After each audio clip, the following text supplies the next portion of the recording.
راح أسوي معاكم كيكة الفانيليا بتكنيك الحليب الساخن، من أنجح الكيكات وكثير بدأوا فيها مشاريعهم ولاقت نجاح.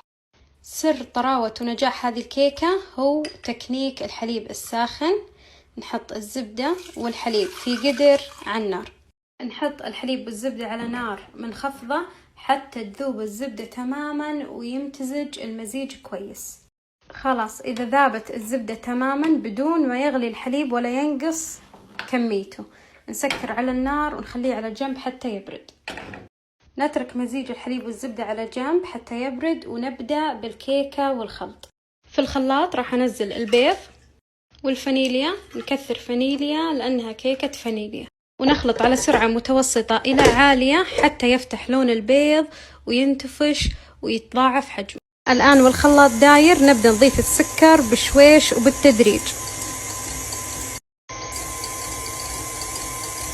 في هالأثناء والخلاط داير راح نبدأ ننخل النواشف اللي هو الدقيق. طبعا دائما النواشف نوزنها بأكواب المعيارية اللي هذه شكلها.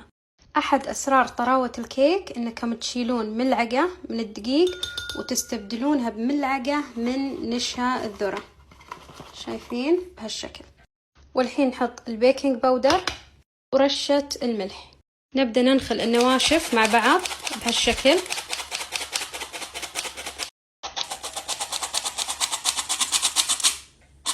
هذا السكر بعد ما مر عليه 3 دقايق نخليه على أبطأ سرعة ونضيف عليه النواشف دفعة واحدة.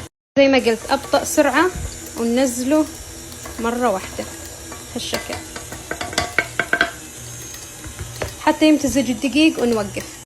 ناخذ ملعقة أو ملعقتين من خليط الكيك ونضيفه على مزيج الزبدة والحليب ونخلط مباشرة.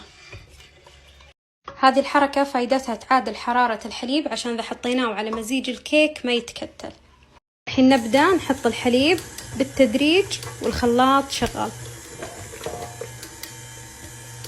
ونعطيها خلطة أخيرة بس كذا كفاية، لأن الدقيق إذا خلطتوه أطول من اللزوم راح يخرب الكيكة وتصير علينا قاسية.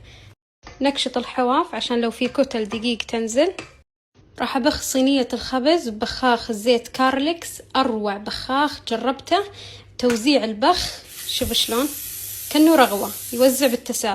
الحين راح أصب خليط كيكة الفانيليا بتكنيك الحليب الساخن على الصينية المبخوخة بالزيت والمبطنة بورق الزبدة. نعطيها دقتين على الطاولة لأن هذه الكيكة فيها تكنيك خفق للبيض، عشان كذا نحاول نطلع الفقاعات لكن ما نطقها أكثر من اللزوم، دقتين كفاية. الحين ندخلها فرن مسبق التسخين على درجة من 150 إلى 160 على الرف الوسط، فوق وتحت كلها شغالين. وهذه كيكتنا بعد مرور 25 دقيقة. نتأكد انها استوت بادخال عود اسنان وراح يطلع لنا نظيف. لينة وطرية بشكل ما ينوصف. صار لي تقريبا معتمدتها 7 سنين. اول ما ابغى كيكة فانيليا على طول هذه بدون اي تفكير. هذه الكيكة خيالية، تقدرون تسوون فيها كيكة مستطيلة زي كذا، تقدرون تسوونها بدوائر 6 إنش تكفي 4 صواني، وتقدرون تسوونها بكب كيك. راح نخلي الكيك شوي بحرارة الغرفة عشان تهدى حرارته، بعدين نغلفه بالنايلون ونحطه بالثلاجة حتى يبرد تماما ويكون الشغل عليه سهل. بعد ما برد الكيك تماما نجيب قطعة دائرية زي كذا على حسب المقاس اللي احنا نبيه، ونبدأ بتقطيع الكيكة دوائر متساوية بهالشكل. قطعنا الكيك، يفضل نقطع الكيكة وهي باردة جدا عشان التقطيع يصير نظيف ومرتب، واللي ما تنقطع معاها حتى النهاية تدخل سكين وتقطع. قطعت الكيك كامل حتى الزوائد، حاولت أقطعهم وأجمعهم 2 أو 3 قطع، قطعتهم بالقطعة الدائرية وطلعت طبقة واحدة. هنا عندي كريمة التشيز اللي دايما أسويها، خذيت منها جزء وحطيت معه ملعقة مربى وراح أخلطها عشان تتنكه بنكهة الفراولة. الحين نبدأ نحشي الكيكة بهالشكل ونحط عليها الطبقة الثانية ونكرر العملية. نحط الحشوة التشيز بالمربى ونحط عليها الطبقة الثالثة من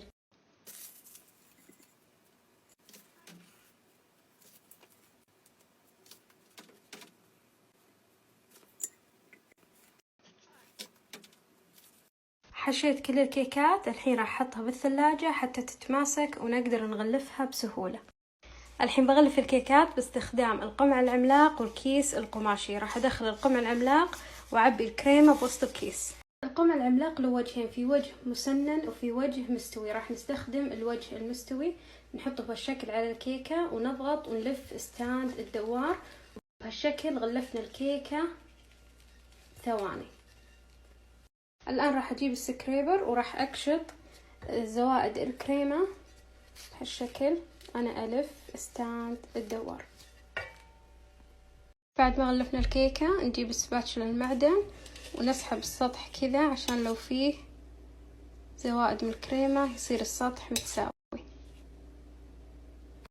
هنا أخذت جزء بسيط من الكريمة وراح ألونه باللون الياقوت أو اللون الأحمر، لأني بس أبغى لمحة بسيطة من هاللون بهالشكل، حاجة بسيطة بس أبي يعطيني لون وردي.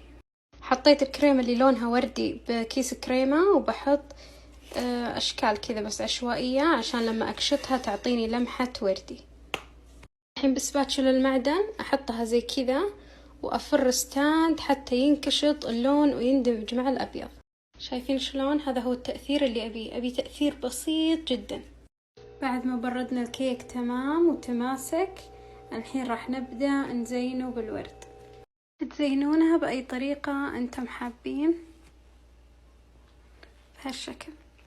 وبكذا خلصنا دورة الميني نيكد كيك بأسهل طريقة ممكنة. أقطع لكم واحدة بالنص. بسم الله.